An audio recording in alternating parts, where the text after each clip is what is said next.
नाशिकमधील कंपनीमध्ये धर्मांतराचा master game उघड. लिपस्टिक लावणं सोडलं, हिंदू तरुणींसोबत जेवणही नाकारलं. नाशिक धर्मांतर प्रकरणाची हादरवणारी माहिती समोर. भोंदू खरात विरोधात 160 जीबीचे डिजिटल पुरावे, लॅपटॉप, पेनड्राईव्ह आणि इतर डिव्हाइस जप्त. डिजिटल पुराव्यांमध्ये खरातचे काळ्या कारनाम्यांचा तपास सुरू.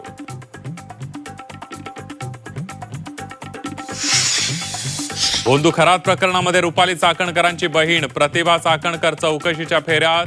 शिर्डी पोलिसांनी बजावली नोटीस. 4 दिवसात चौकशीला हजर राहण्याचे आदेश.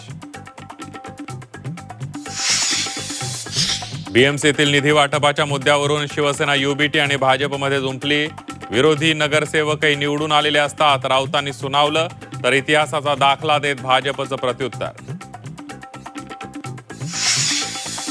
पैसे नसतील तर लाडकी बहीण योजना बंद करा. हायकोर्टाने राज्य सरकारला फटकारलं. पेन्शनसाठी पैसे नसतील तर लाडकी बहीण योजनेवर खर्च का करता? हायकोर्टाचा सरकारला सवाल.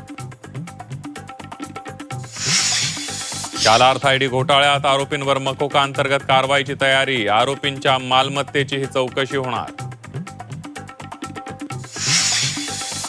शिवसेना युबीटीच्या 8 खासदारांची एकनाथ शिंदेंसोबत बैठक झाल्याची चर्चा. बैठकीत पक्षांतराचं आश्वासन दिल्याची ही चर्चा. शिंदेंच्या भेटीगाठींमुळे पुन्हा राजकीय वादळ निर्माण होण्याची शक्यता. ठाकरेंच्या खासदारांसोबत कुठलीही बैठक झाली नाही. भूकंप 2.0च्या चर्चेला स्वतः एकनाथ शिंदेंकडूनच पूर्णविराम. मी लपून छपून कोणत्याही गोष्टी करत नसल्याचं केलं स्पष्ट. आणि बारामती पोटनिवडणूक प्रचारातील उपमुख्यमंत्री सुनेत्रा पवारांच्या बॅनरवरून शरद पवारांचा फोटो हटवला.